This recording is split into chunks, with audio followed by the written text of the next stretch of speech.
បាទសូមជម្រាបសួរបងប្អូនអរគ្នាបាទថ្ងៃនេះខ្ញុំបាននឹងធ្វើការបង្ហាញពីរបៀបនៃការឆ្លាក់អក្សរខ្មែរយើងបាទឆ្លាក់អក្សរខ្មែរយើងអានេះយើងហៅថាជាអក្សរបែប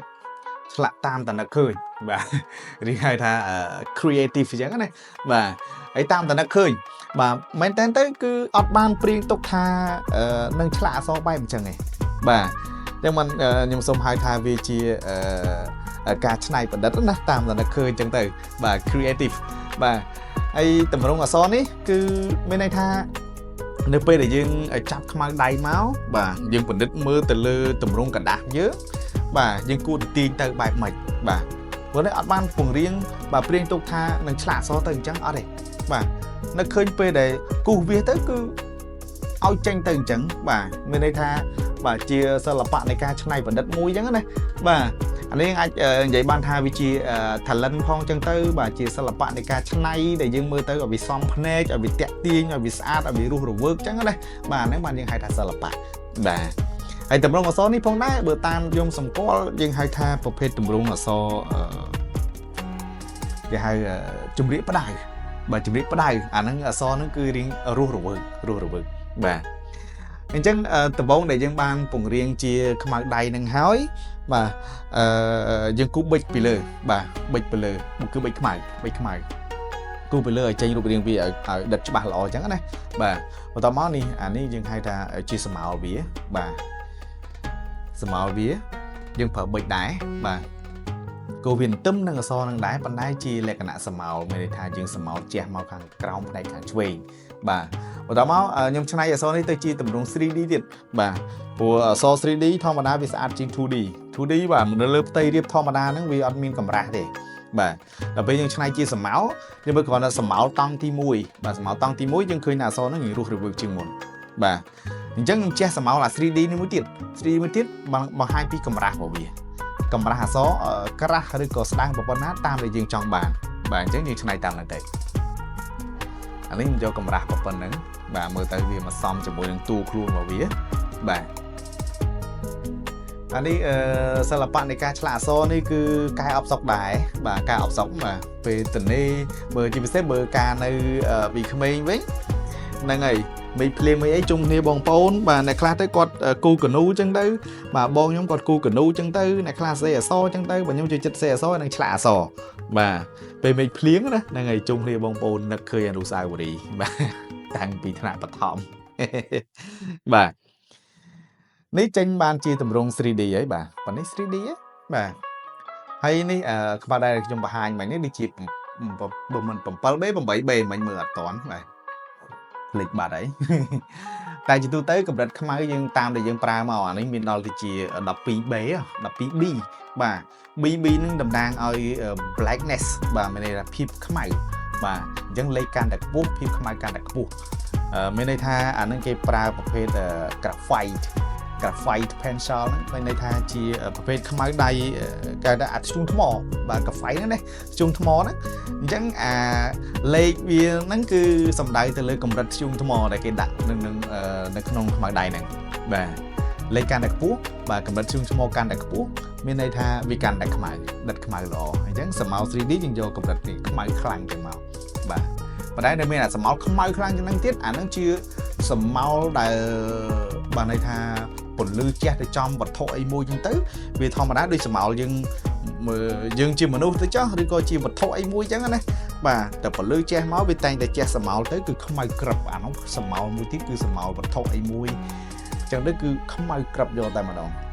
ប៉ុន្តែបើអាស្រមោលបែបនេះមានន័យថាជាកម្រាស់អក្សរទេវាមិនមែនជាស្រមោលចាំងពីពន្លឺមកណាបាទគាត់ទៅជាកម្រាស់អក្សរប៉ុន្តែកម្រាស់អក្សរហ្នឹងក៏វាលាយឡំជាមួយនឹងពន្លឺដែលវាជះមកដែរអញ្ចឹងពេលដែលយើងផាត់ទុកសសាច់សបន្តិចបាទមានន័យថាអានោះគឺពន្លឺចាំងចំកន្លែងពន្លឺចាំងចំហ្នឹងគឺវាអត់ខ្មៅទេអញ្ចឹងវាត្រូវយើងសម័យមើលថាយើងយកពិលទៅប្រចាំងទៅលើវត្ថុអីមួយណាបាទកន្លែងណាដែលពន្លឺវាជះត្រូវគឺអត់ឃើញខ្មៅទេវាត្រូវភ្លឺជាងគេអញ្ចឹងណាបាទអញ្ចឹងយើងផាត់ទៅលើអក្សរបែប 3D ជាកម្រាស់អក្សរនេះក៏អញ្ចឹងដែរបាទផាត់ឲ្យឃើញនេះអក្សរតិចអញ្ចឹងមកមានន័យថាជាពន្លឺជះចំវាហ្នឹងគឺអាហ្នឹងអត់ឃើញខ្មៅទេ បាទអាណាចេះអត់ទៅចំវាលុបទៅមានន័យថាជាស្រមោលមើលទៅងាយខ្មៅបាទខ្មៅនេះយើងបស៊ីចឹងមកហើយខ្ញុំបាទប្រើกระดาษនេះកលដៃដើម្បីកុំឲ្យព្រោះអាជាតិកាហ្វៃហ្នឹងវាបាទជូនថ្មហ្នឹងវាបើយើងអត់បានទុកចឹងទេវាបតាពេញกระดาษសភៅនេះវាអត់ស្អាតបាទយើងតកលដៃចឹងមកលុបចេញទៅអាណាដែលវាឆ្កងបាទវាក៏ជាខ្មៅដៃលុបចោលអស់ទៅព្រោះយើងបានគូបិចពីលើមកតង់ហើយរូបរាងវាច្បាស់ល្អចឹងណាបាទនេះតំណង 3D ចេញហើយបាទចេញហើយ 3D នេះគឺយើងមើលទៅអក្សរហ្នឹងវារៀងលោតជាងធម្មតាបាទជាងធម្មតាណាវាមានកម្រាស់របស់វាបាទហើយបន្ទាប់មួយទៀតនេះដែលខ្ញុំគូបិចខ្មៅមកតង់ទៀតនេះអាហ្នឹងបានហៅថាជាស្រមោលចំហ្មងបាទអាហ្នឹងមិនជាកម្រាស់ទេណាជាស្រមោលនិយាយសម័យថាវត្ថុមួយដែលយើងដាក់នៅលើផ្ទៃរាបបាទហើយនៅពេលដែលយើងដែលវាត្រូវពលឺណា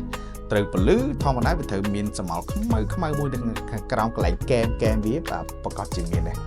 បាទអញ្ចឹងមិនថាជាគំនូក្តីមិនថាជាសិល្បៈនៃការឆ្លាក់អក្សរក្តីបាទតតែឆ្នៃឲ្យមានស្រមោលជាងដូចមែនតែនអញ្ចឹងដល់មើលទៅអក្សរនោះវាកាន់តែលោតមែនតែនបាទណាអាហ្នឹងយើងហៅថាសិល្បៈបាទហើយគ្រាន់តែឆ្លាក់អក្សរធម្មតាវាសាមញ្ញពេកសាមញ្ញណាបាទប៉ុន្តែខ្ញុំបាននឹងបង្ហាញជូនទាំងអស់ពីរបៀបឆ្លាក់ណាបាទអក្សរខ្មែរយើងឲ្យបានស្អាតព្រោះអក្សរខ្មែរយើងឆ្លាក់មានច្រើនទម្រង់មែនតើបាទ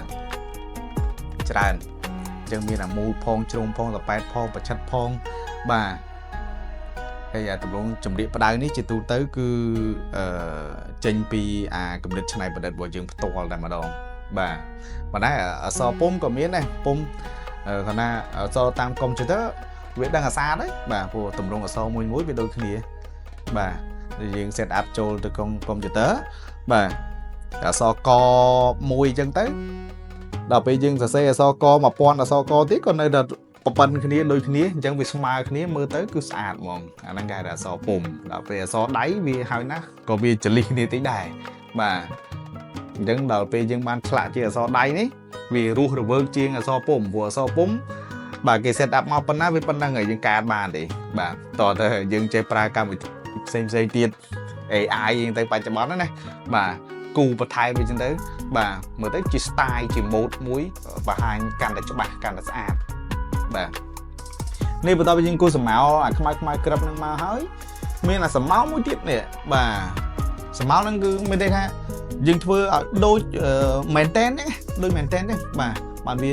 មើលទៅចាស់រៀងសង្ហាហ្មងបាទហើយអក្សរនេះរៀងលោតតែតជាងមុនទៅទៀតបាទកាន់តែស្អាតអរគុណបាទអញ្ចឹងសម្រាប់វីដេអូថ្ងៃនេះគឺមានតែប៉ុណ្្នឹងទេបាទសង្ឃឹមថាបងប្អូននឹងចូលចិត្តបាទហើយសាកល្បងឆ្លាក់អក្សរលេងណាសម្រាប់អ្នកដែលស្រឡាញ់សិល្បៈនៃការឆ្លាក់អក្សរបាទកុំភ្លេចជួយ follow page ម្នាក់មួយក៏ដូចជា subscribe channel YouTube ផងដែរដើម្បីទទួលបានវីដេអូថ្មីទៀតបាទអរគុណសូមជម្រាបលា